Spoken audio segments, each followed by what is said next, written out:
In today's video, I'm going to teach you how to close a Wells Fargo checking account online in a very easy way. Whether you're consolidating your accounts or simply moving on to different financial horizons, closing an account should be straightforward and hassle-free. So let's dive into the steps you need to follow to achieve this. First, you'll want to begin by either opening the Wells Fargo mobile app on your smartphone or visiting the Wells Fargo website at wellsfargo.com. Once you've reached the homepage, go ahead and sign in with your account details. Make sure you have your username and password at hand to smoothly navigate into your account.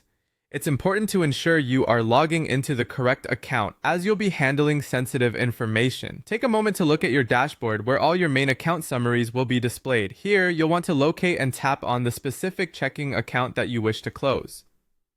After selecting your desired checking account, you'll need to scroll down to find either the Account Services or More Options section. This area is designed to provide access to a range of services related to your account's management, including the option to close it. Navigating your way here is key to accessing the closure settings. Now, let's proceed to the next crucial step. Look for the option that says Close Account or Close Checking Account. This is the moment to double check that you're closing the right account, as this action, once finalized, cannot be reversed. Before you make any further moves, take a quick review of your remaining balance. This is your last chance to transfer or withdraw any remaining funds in your account. Ensuring that you manage the remaining balance is crucial, as skipping this could lead to complications. Once you're confident about proceeding, tap on Continue or Confirm Closure to process your decision. This action will initiate the closure of your account. At this point, Wells Fargo might ask you for a final confirmation just to safeguard against mistakes, so take a pause here to confirm that you're doing the right thing.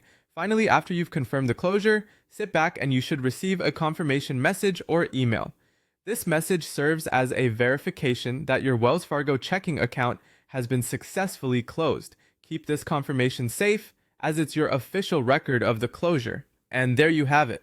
You've successfully closed your Wells Fargo checking account online with just a few simple steps. Thanks for following along, and be sure to check out our other videos for more helpful tips and guides.